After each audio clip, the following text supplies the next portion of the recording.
கிறிஸ்துவுக்குள் மிகவும் பிரியமானவர்களே, உங்கள் அனைவருக்கும் இறைமைந்தன் இயேசு கிறிஸ்துவின் நாமத்தினாலே அன்பின் ஸ்தோத்திரங்களையும் வாழ்த்துக்களையும் தெரிவித்துக் கொள்கிறேன். இந்த மகிழ்ச்சியான கால வேளையில ஆண்டவர் உங்களுக்காக கொடுக்கிற வாக்குத்தத்தமான வார்த்தை ஏசாயா 43வது அதிகாரம் 25வது வசனம்.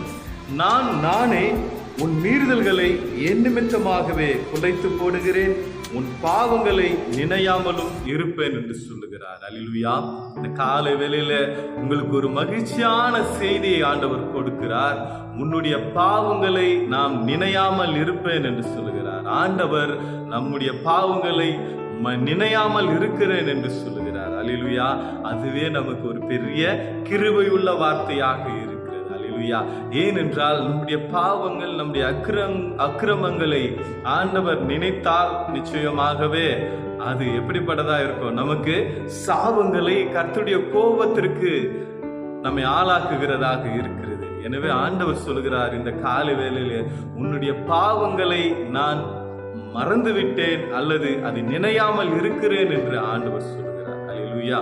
அது மாத்திரமல்ல, இந்த வசனத்துல சொல்கிறார், என் நிமித்தமாகவே என்ன பண்றேன், நான் உன்னுடைய பாவங்களை குலைத்து போடுகிறேன் என்று சொல்லுகிறார். ஒருவேளை இதை குலைத்து போடுகிறேன் என்பதற்கு என்னன்னா, இந்த புதிய மொழிபெயர்ப்பில் அழகாக சொல்லப்பட்டிருக்கிறது, நான் ஒருவரே உனது பாவங்கள் அனைத்தையும் துடைத்து போடுகிறவர். அல்லேலூயா. துடைத்து போடுகிறவராக இருக்கிறேன் என்று வசனம் சொல்கிறார். அல்லேலூயா. ஆண்டவர் நம்முடைய பாவங்களை நினையாமல் இருப்பதற்காக என்ன செய்கிறார் என்றால், நம்முடைய கண்களுக்கு முன்பாக மாத்திரமல்ல, அவருடைய கண்களுக்கு முன்பாகவும் அது இருக்கக்கூடாது என்பதற்காக அந்த பாவங்களை ஆண்டவர் துடைத்து போடுகிறவராக, அதை குலைத்து போடுகிறவராக இருக்கிறேன் என்று சொல்லுகிறார். அல்லேலூயா. எப்படிப்பட்ட கிருபையுள்ள ஆண்டவர் பாருங்க.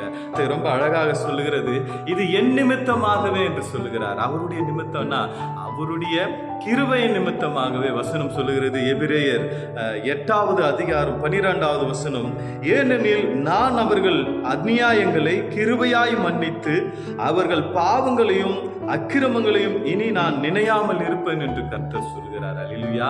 அவர் நிமித்தமாக என்னவென்றால், அவருடைய கிருபையின் நிமித்தமாகவே ஆண்டவர் என்ன பண்றாரா, நம்முடைய அக்கிரமங்களை அவர் என்ன பண்றாரா, மன்னித்து, நம்முடைய பாவங்களை மன்னித்து இனி நினையாமல் இருக்கிறேன் என்று ஆண்டவர் சொல்லுகிறார். அல்லேலூயா. எனவே இப்படிப்பட்ட கிருபையை ஆண்டவர் இந்த காலை வேளையில உங்களுக்கு கொடுக்கிறார். ஒருவேளை இந்த உலகத்துல இருக்கிற மனிதர்கள் இப்படி நம்முடைய பாவங்களை நினையாமல் இருப்பார்கள் என்று நினைத்தோமானால் அது கடினம் தான். நம்முடைய பாவங்களை, ஓரளவுக்கு நாம் செய்கிற குற்றங்களை அவர்கள் என்ன பண்றாங்க, மன்னிக்கிறவர்களாக இருக்கிறார்கள். ஒருத்தர் சொல்லுவாங்க, அவனை நான் மன்னிச்சிட்டேன், ஆனா அவன் என் வாழ்நாள் முழுது அவனை நான் என்ன பண்ணவே மாட்டேன், அவன் செய்ததை நான் என்ன பண்ண மாட்டேன், மறக்க மாட்டேன் என்று அநேக பேர் சொல்லுவதை நாம் கேட்டிருக்கிறோம். நம்முடைய வாழ்க்கையில என்ன பண்ணிருக்கிறாங்க, நாம் செய்த சிறு தவறுகளோ பெரிய தவறுகள் நிமித்தமாகவே இப்படிப்பட்ட வார்த்தைகளை நமக்கும் என்ன பண்ணிருக்கிறாங்க, சொல்லி இருக்கிறார்கள். ஏனென்றால் நம்முடைய குற்றங்களை அவர்களால் என்ன பண்ண முடியல, மன்னிக்க முடியுது, ஆனால் அவர்களால் அதை என்ன பண்ண முடியல, மறக்க முடியவில்லை. நம்மை பார்க்கும் போதெல்லாம் அப்படிப்பட்ட குற்றங்கள், நாம் செய்த தவறுகள் அவர்களுக்கு முன்பாக வருகிறது. அப்படி வரும்போது நம் மீது என்ன இருக்காது, அவர்களுக்கு அன்பு செலுத்த முடியாது. அல்லேலூயா. அந்த நினையாமல் இருப்பதற்கு ஒருவேளை ஞாபகம் வரும்போது அது என்னத்தை கொண்டு வருகிறது என்றால், நம் மீது அன்பு செலுத்த முடியாதபடி அது தடுக்கிறதாக இருக்கிறது. ஒருவேளை அதை மறக்கும் போது மேலும் மேலும் அது நம் மீது அன்பு செலுத்துவதற்கு ஏதுவாக இருக்கிறது. அதனாலதான் ஆண்டவர் சொல்றாரு, கிருபையாய் நம்முடைய அக்கிரமங்களை ஆண்டவர் என்ன பண்றாரா, மன்னித்திருக்கிறேன் என்று சொல்லுகிறார். அல்லேலூயா.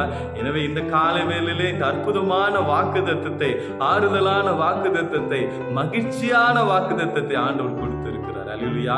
இனி நான் உன்னுடைய பாவங்களை நான் என்ன பண்ண போறதில்லை, நினைப்பதில்லை என்று ஆண்டவர் சொல்லுகிறார். அதை நான் துடைத்து போட்டு விட்டேன் என்று ஆண்டவர் சொல்கிறார். எனவே மீண்டும் மீண்டுமாய் ஆண்டவரிடத்திலே நாம் பாவிகளாய் நிற்காதபடி, அக்கிரமக்காரர்களாய் நிற்காதபடி, நாம் நீதிமான்களாய், பரிசுத்தவான்களாய் நாம் நிற்க வேண்டும் என்று இந்த காலை வேளையிலே ஆண்டவர் நமக்கு அறிவுறுத்துகிறார். அல்லேலூயா.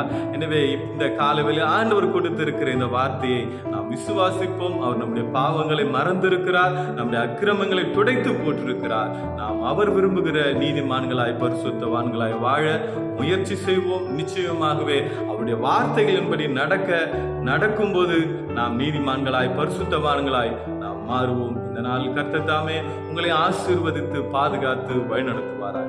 God bless.